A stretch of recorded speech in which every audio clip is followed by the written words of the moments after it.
episode 3 was, oh my God. As a fan, I thought, wow. As a DP, I thought, fuck. If you take Hardhome and you take Bob and you take the lake and you add them together, add a 5x4, you have episode 3.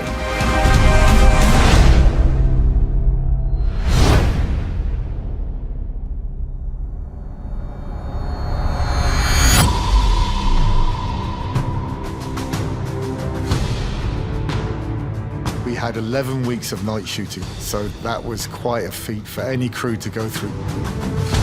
We knew this episode was going to be almost entirely battle. It's well over an hour, and it's mostly action, and part of what we cared about a lot here was getting Miguel on board and forcing him to shoot 55 straight nights. Look at it this way, I never ever want to do that again. I don't think anybody who did that ever wants to do it again. Yeah, that was tough, and I don't think it was something that anybody really realized just how hard it was going to be. The long night. When I was doing it, it was -14. Just chilling, -14.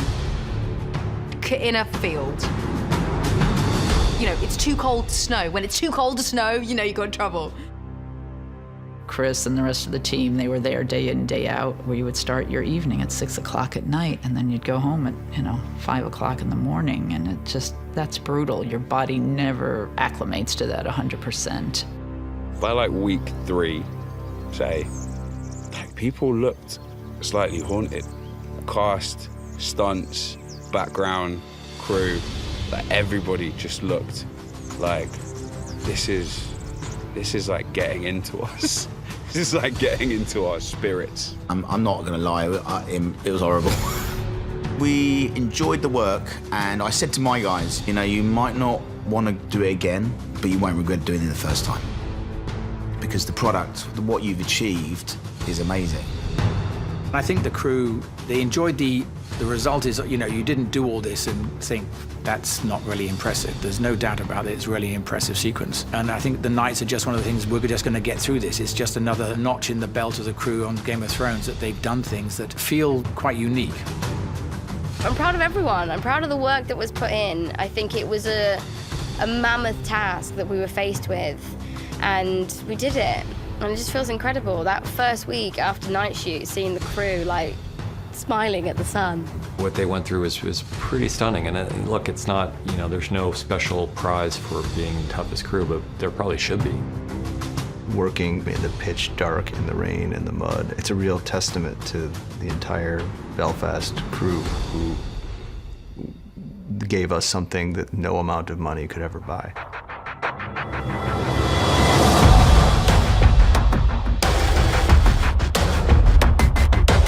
The task that we had, which was the primary task on 3, is how do we keep this interesting? Because simply battle fatigue, you just get bored, you get exhausted.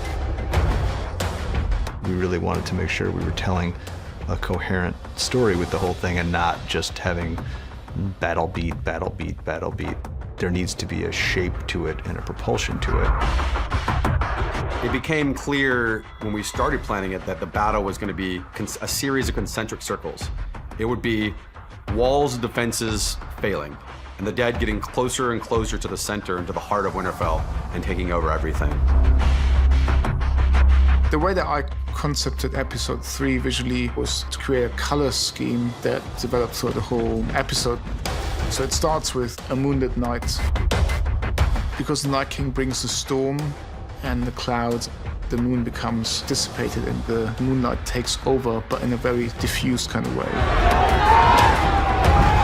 And then the next stage would be the trench going up. We wanted the trench to be this overpowering light. And in prep for a long time, Miguel always mentioned hell to me. It's turning into hell for each character. So the blood red fire of the trench takes over the image and completely drains out the blue of the moon until the end. Because the trench is dying down, the moonlight suddenly gets introduced again. So that was kind of the way for me to break it up into sections. So you have something that's visually different, so it's refreshing in that respect. But how do we take it one step further? And so what we decided was to give each act a genre. So basically, Act 1 is suspense and is build up. And the best way to do build-up is in any sort of kind of monster movie, which is what this is to not see the monster. Act 2 is actually from the moment that Arya is on the back foot and enters into the castle. That's the horror movie. And then Act 3 is an action movie. And so by breaking it into genres, it allowed us to change rhythm and go off on tangents where we followed specific characters for a longer period of time rather than worried about what was happening to everyone else. The core of it is the people you care about. You want to care about the people fighting, so every effort is made to make sure that you center that conflict around the people you know. And so whether it's Arya's storyline or Sansa and Tyrion down the crypt or Jon Snow and Dany up in the dragons, it's kind of like all these separate little battles within the greater battle.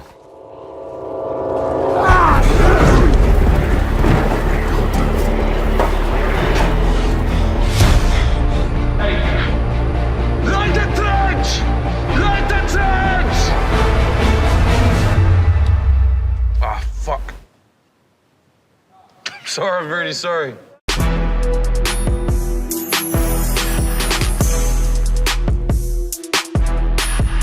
The living do have some time to prepare for this battle, and one of the things they know going into it is that they're going to be outnumbered, and another thing they know is that the whites don't like fire. So they dig a massive trench around the entire castle and fill it with kindling. To read the word trench on the page doesn't sound like anything, but it took such a lot of work to try and resolve it to a point that it was a convincing method of defence. It was important that this trench not be something that anybody could jump over, so we needed to construct these bridges that would then collapse and create another barrier. The trench had real wooden spikes, real wooden logs lining throughout the trench. Then the real logs were replaced by steel logs that could burn over a number of weeks without burning away. It had to accommodate a whole special effects rig. So the considerations are enormous. And in the end, the trench sort of encompasses pretty much the whole of the castle. As trenches go, it was a good trench. And I've done some trenches. Light the trenches! And then the reality of how do you light a 900-foot-long thing full of bitumen with hundreds of people running at it and stunt people in it. Oh, I mean... So...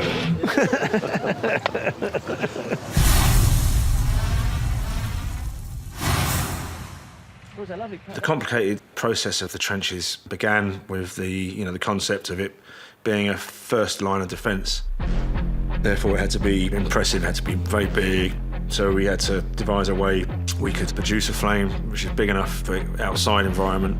So we came up with a system which is just a simple water trough. It makes the most economical flame out of propane. And then, of course, you've got to think about the consumable part of it. You can't have real logs in there. It has to be a steel thing. It has to be able to endure the heat and the fire. I think we did 900 steel logs, and we did 16 steel troughs. And then you have to work out how you get that amount of gas to each trough. We've got one 4-ton tanker with a mobile unit, which is 5-ton. So with a combination of two, we convert liquid into gas, and that's what gives us our gas supply. We run it off an electronic valve system that's tied in with a firing box, and each one's ignited by an individual gas bang in a sequence. It uses a lot of gas, Have you got your gas bill? I've got my gas bill, yeah. I'm dreading that one.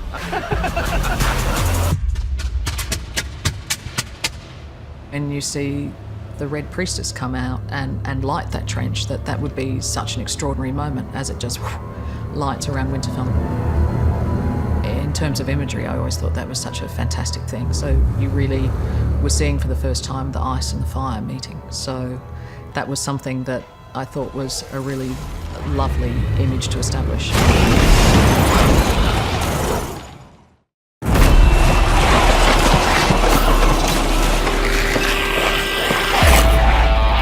I got a call from Miguel like a year before we started shooting. Basically, he was like, I can't tell you anything, but get your endurance up now. I want you to be training. You have a lot to do. It's gonna be night shoots. We're gonna do 3 months of night shoots. And I was just like, okay. Like, I think I was like in Boston at the time, like eating like cheese fries. Like, cool.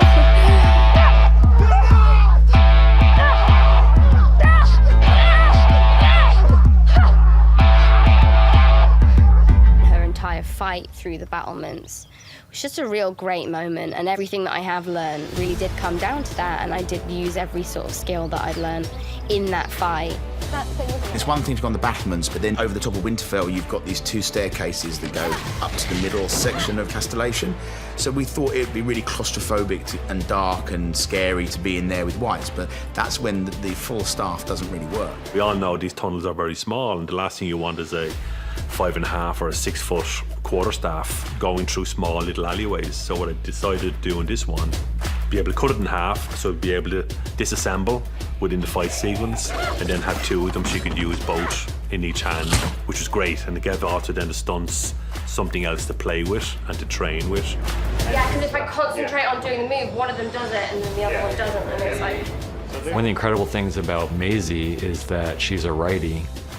Because Arya in the books is left-handed, she decided she was going to learn how to fight left-handed. So in season 1, when she's training with Syrio Forel, she's training with her left hand, and which is incredibly challenging. But what it did mean was that she's learned how to fight left-handed, and she's naturally right-handed, so she's become an ambidextrous fighter. And Maisie does almost all this stuff on her own.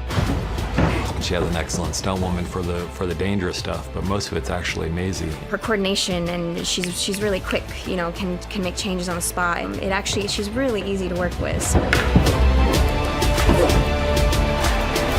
It's one thing practicing a fight, which is like a sparring fight, you know?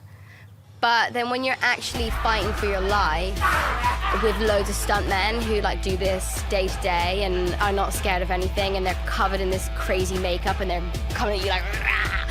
It's just a completely different ball game. And I think I probably hold the record for the most apologies on set. Fucking hell, I'm so sorry.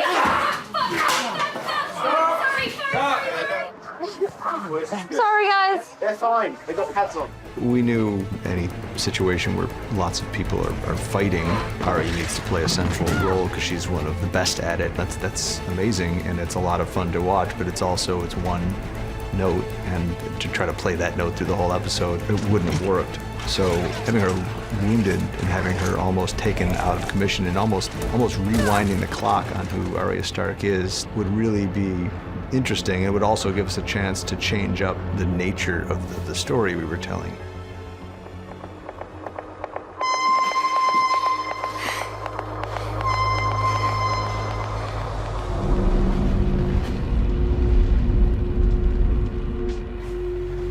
The library sequence was built around the idea of I need to have a marked shift where the audience, instead of coming back and going, okay, and more battle, they come back and they go, oh, change the style.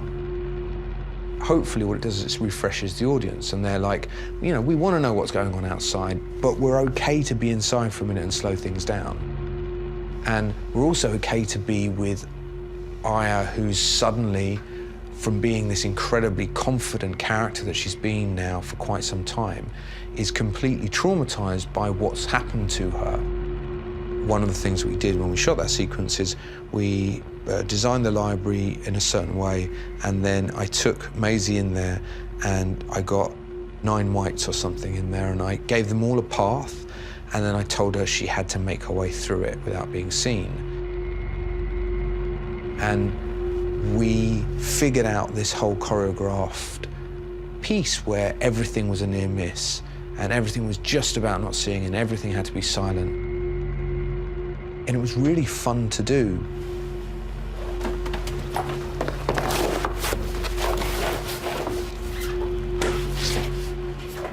Oh my God, you're so scary.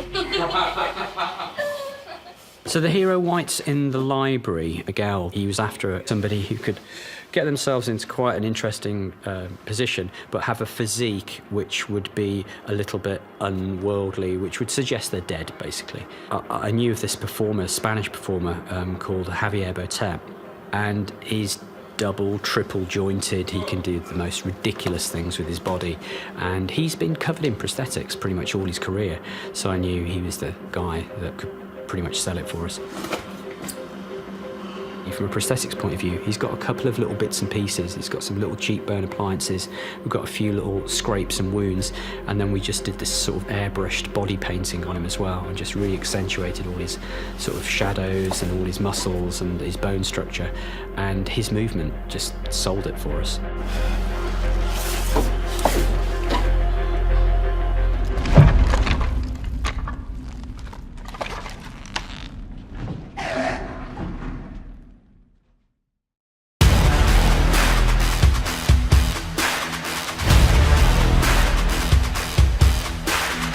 We're all in love with Lyanna Mormont. I think the whole world is. So we wanted this to be her absolute heroic moment. Oh, when I found out I was dying, it was the best thing, really. It sounds strange, but I either decided I'd be happy if I ended up on the throne, which I thought was very, very unlikely, or I had a great death. So I'm very happy. And the whole giant thing, that's just really cool.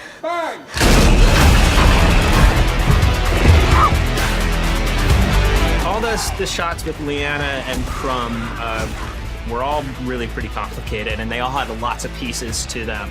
So it started out at Tomb, where we shot the Winterfell set, and we shot a lot of the backgrounds for the shots.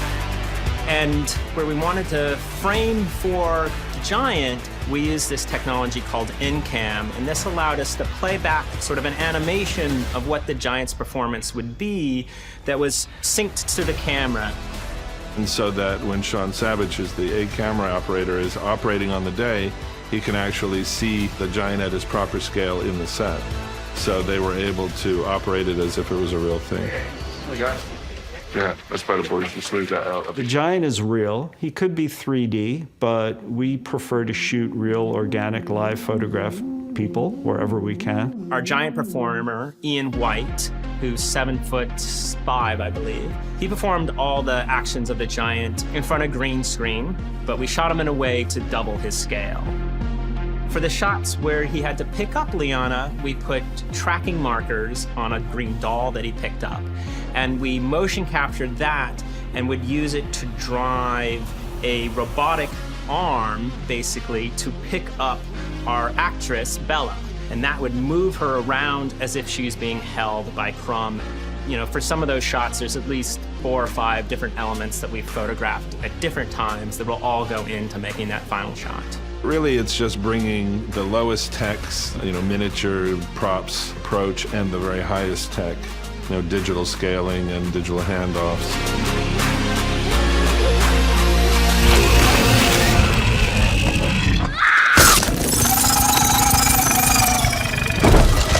I think it's very fitting for Lyanna to die, like doing something like that, stabbing a giant in the eye. It's a bit like, I realised today, it's a bit like David and Goliath, the same sort of thing. Like just a stab in the eye kills him. But with this little Lyanna moment.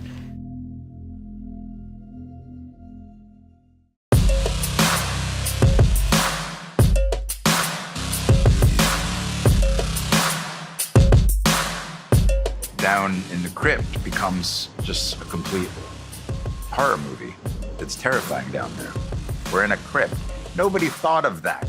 He's bringing all the dead people back to life, and they put the women and children in a crypt with all the dead people. So, rah. Tyrion is smart, but I guess not that smart. Yeah, the whole action was really fun because I never get to do any action. In between setups, Peter and I would be joking around like guns, like running between podium to podium, trying to catch a white. We felt like action stars, even though we probably ran like 5 meters.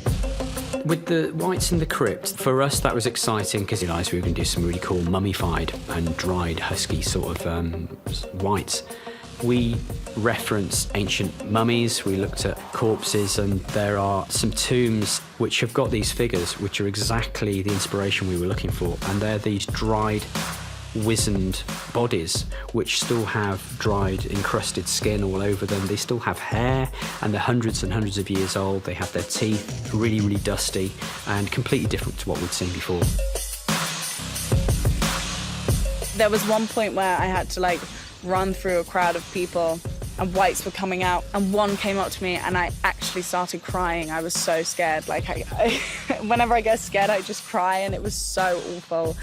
Those whites are horrible, just as scary in real life. I hate them.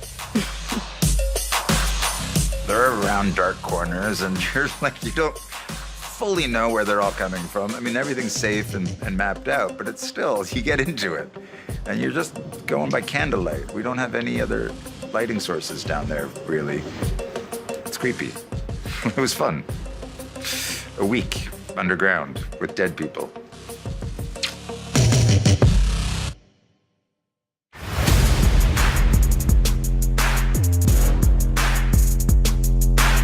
We're such nice people that, you know, it's just such violence that we're portraying, and I've often said, how did we end up here?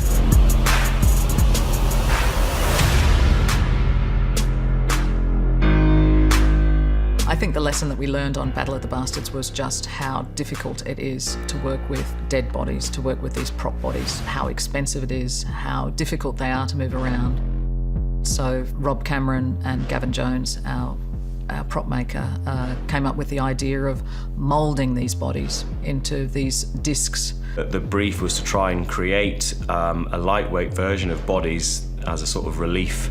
We would get 8 or 9 dummies dressed in their armour, and then we'd make a huge mould of that. So our mould could capture all of this detail. The limbs and the fabric and the armour. Had, I think, probably about 300 body parts, which we would have painted up in different elements. You know, give them some skin tone, give them a bit of a palette, and individually pull out each body. And the good thing about these, the weight of them, we can actually mound them up. So the prop boys came up with this great idea of wedges and then building them up. So it's total carnage and devastation, really. It looks great. I've got to say, they work really, really well. The prop guys will never want to see another one of these discs again, because they spend a hell of a lot of their time walking them around, moving them from the right flank. Okay, now we've got to dress the left flank, so all the bodies have to move across to the left flank. Fucking hell. For close-up stuff, interspersed with that would be live people dressed as dead bodies. When you walk on set sometimes and they're about to shoot, and suddenly one of them will twitch or sort of move or something, and it's like, oh my God, because that's actually an extra who's being dressed as a dead body and will sort of be in there in amongst the ones that we've put in. Yeah, it's very disconcerting. It's a strange place to be.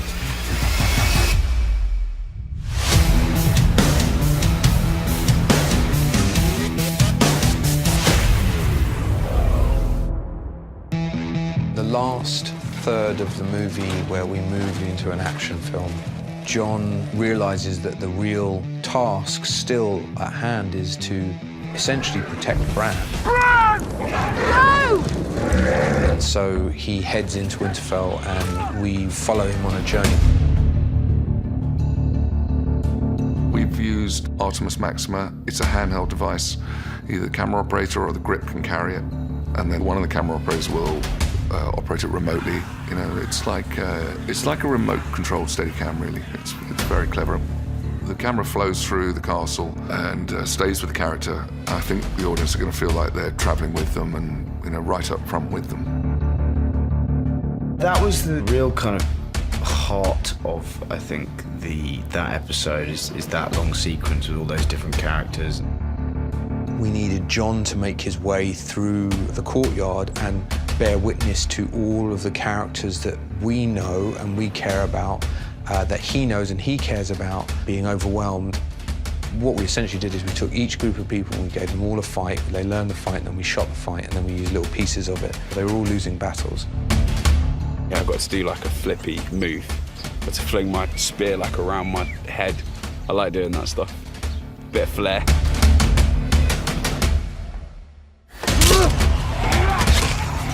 I loved filming the sequence where we are really up against it, and it is overwhelming for Brienne. And Brienne is in battle mode. It was really all-encompassing that night.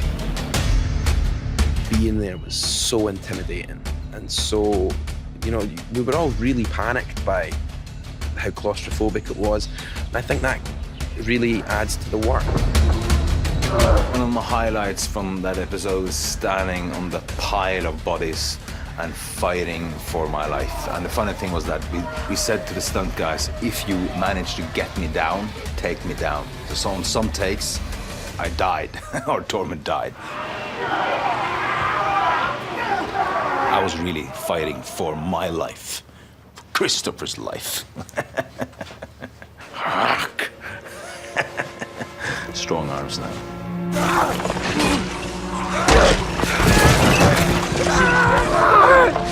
One of the shots that I really love there is John looks over at sees his best friend being attacked by all these whites, and in any other circumstance, John would of course rush over to try to help Samwell. It was great because it was this idea of Sam being one person John has always gone back for, has always relied on, has always been his true friend, and that he had to sacrifice him to go after the Night King. And then it was finalized with a moment where at some point we just ran out of stunt guys to throw at Sam. And so he sat there and he just started crying. And it was great because it truly was crying amidst all this violence. So seeing John do that with Sam, I thought was a really, really great. Again, he felt true to the character. If you're involved in a battle scene, you like to see yourself as a fighter and you like to make it look as good as you possibly can. And Miguel was the one who had to keep reining me in and say, remember, you're playing Samwell Tarly, and Samwell Tarly is not a fighter. The reason that Sam is in there is because he's not a fighter, and it's because he can show how normal people would cope. So we had to really dull him down, and we just make it in such a way that we wouldn't allow him to be cool. We've just put him under so much pressure, which is not fair to him as a person, because we could do it to everybody else too. We just don't. We just, you know, we make Kit look really cool. We do, you know. It's all right. What can we do to make Kit look cooler?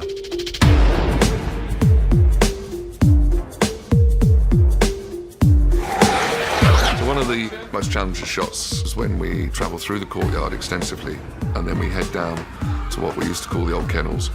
And as he's running down this very long, dark corridor, we had to coordinate about 15 stuntmen dropping out of the roof around him. They're obviously going to arrive in a certain zone, certain moments, certain seconds, which, between the stunt guys and Kit, they had to coordinate perfectly. Up against the wall, now put it on his neck and then drag it out. But take your time. I wouldn't kill him. I wouldn't kill him until you see the next guy. And everything was really based around the idea of, like, how can we make it feel as messy as possible? But then we had to obviously put one of our stabilised handheld rigs behind him and still stay really close to him to make the audience feel that jeopardy, the danger of what was happening. After we've choreographed it and rehearsed it, what have you, when we're shooting it, you know, my job is the safety of it and also making sure that it all works. And then I'm cueing, because obviously we all need to be in sync.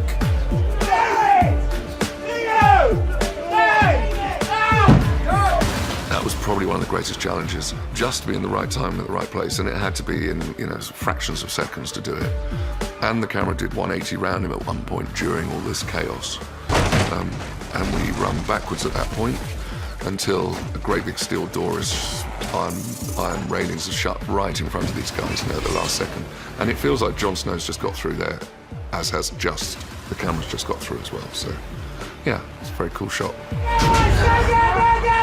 Let's go up here.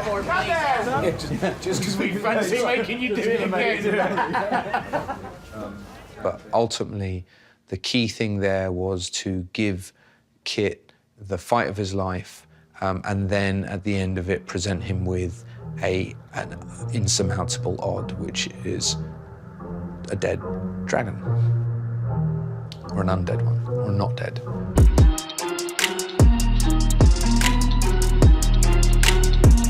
Zombie dragon lands, having his face been torn off, can't exactly see, smashes through the ravenry. Just an insane fight where John is ducking behind these pieces of set as this icy blue fire is blasting over the top of him. But the fun thing is that Viserion is so damaged by this point. He already has a hole through his neck from being taken down by the Night King.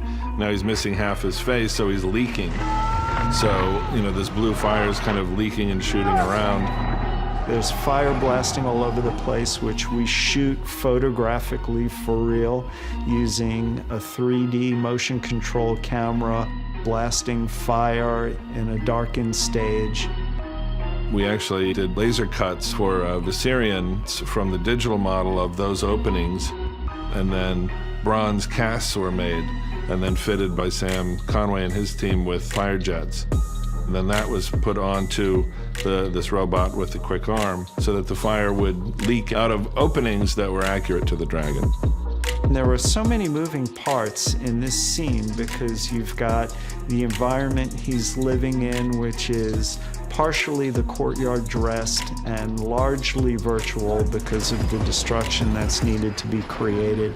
There's shooting Kit in the set piece so that he's got something to really duck behind and have interactive lighting wrap around him.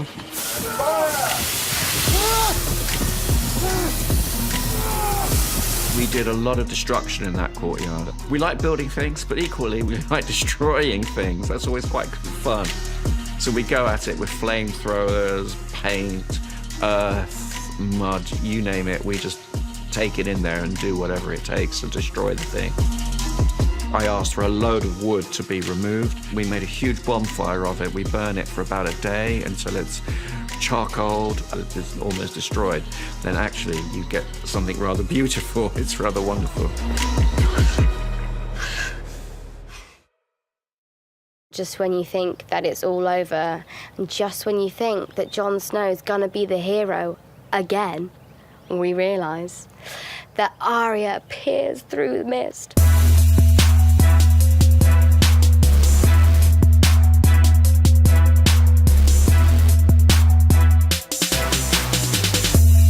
You're like, oh, maybe I'll get him. I'm not gonna get him. And then you're reading, you're like, oh, maybe Jon's gonna get him.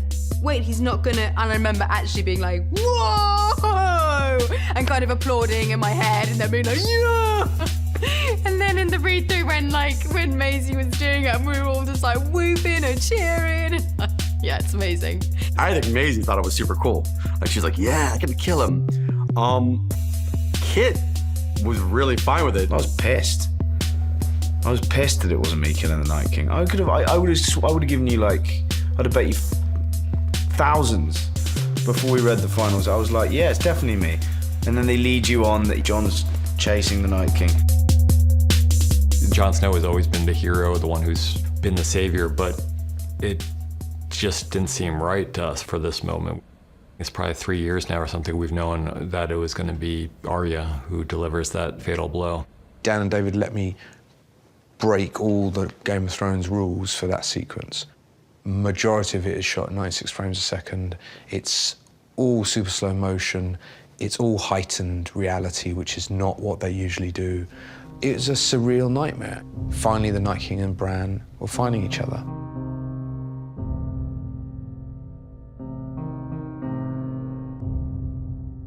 The music plays a big part in creating that sense of despair that should exist in that moment. And you're intercutting with Jon, who's clearly not going to make it, and you're intercutting with all our other characters where they're so fucked. Everybody's fucked. I mean, that was the phrase we kept using. It's like, let's do the it's fucked shot. And then everyone would shoot a shot where it just was like, there's no escape. Everyone's going to die right now. And you know they're not, but we want you to feel that same feeling of, oh my God, it can't, what's the recovery? How do we come back from this? And we've all forgotten about, you know, that little innocent girl from all those years ago who's turned into a trained killer who's coming out of nowhere.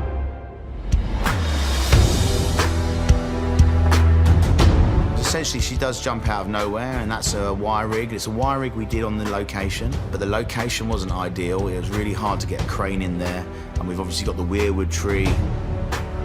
So it was tricky to do it there, and we did a version of it there, but then we had to redo it because it didn't have the ability to control it as much as we'd hoped. And it needed to be a real boom out of nowhere moment and a real, a locking together of these two characters. Shooting that was tedious, but so great to be able to perform all these different beats within maybe like 2 seconds of footage. We knew it had to be Valyrian steel, to the exact spot where the Child of the Forest put the dragonglass blade to create the Night King. And that weapon has been one of the totemic pieces for us, and ultimately we've known for a long, long time that was going to end the Night King. When Samwell's reading the book about dragonglass, there is a picture of the dagger. The Targaryens used dragonglass to decorate the weapons, without even knowing what the first men used it for. It is very possible that the same thing that created the Night King is the thing that was necessary to destroy the Night King, or maybe it's Valyrian steel, or figure it out for yourself. I'm not gonna say. But I think that's such a nice little full circle thing as well, that's the knife that was destined to kill Bran, and here it is saving him. Yeah, it's like an iconic moment. The fall of the dead. It's exactly what you need. Like, out of the air, she takes him down. It's so good, it's so good. Perfect. I think it's an inspired move. You've always been waiting as to what purpose Arya's assassin skills are going to lead to, and it's for the most important purpose. Reading what I get to achieve and Arya's whole purpose in this world and everything she's trained for comes down to this one episode. It's just amazing. And it was beautiful. It's poetry. And I'm grateful that it was me and not Kit.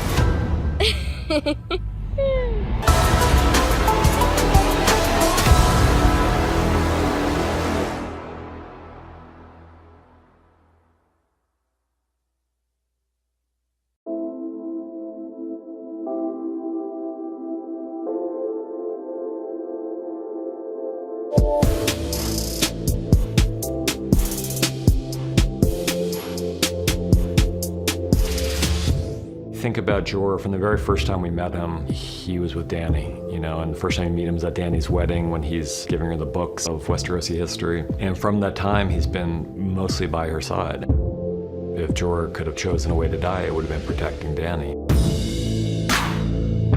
There was a lot of input from Ian and from Amelia about making sure that their characters stayed true to who they were, not having Jorah lose sight of his goal, which is protect his queen at all costs. Amelia didn't want to be completely damsel in distress.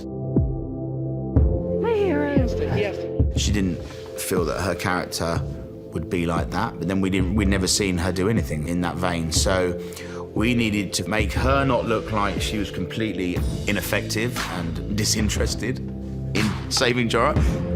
And then you don't care what happens to Sword Art. No, that's why I'm trying to play up the... But also this was Ian's big moment.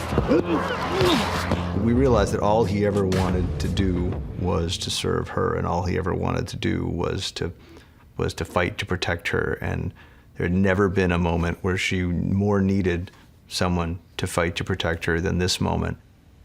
And Ian himself, I think he was happy to go down fighting, because he's very good at it. My favorite scene to shoot was my demise. Yeah, just because it required most of me, was the most demanding and most fulfilling scene. And it felt the right conclusion for Jorah's role, and being given a very good setting, a very kind of dramatic and telling setting.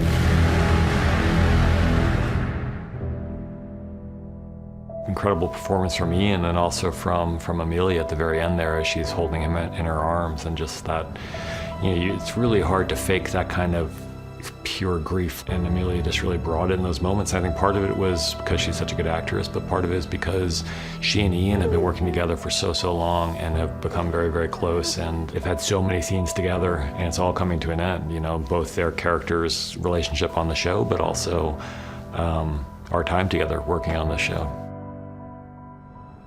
It was really hard. I just had to look at Ian's face, and it was like, it's all there. It's all there. It's our relationship. It's like the whole, you know, we've been with these characters for so many years. We've been like to hell and back with them. It's been quite a journey.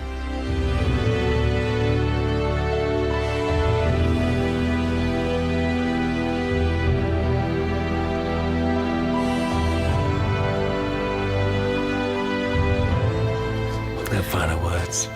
No. It's just great fun, and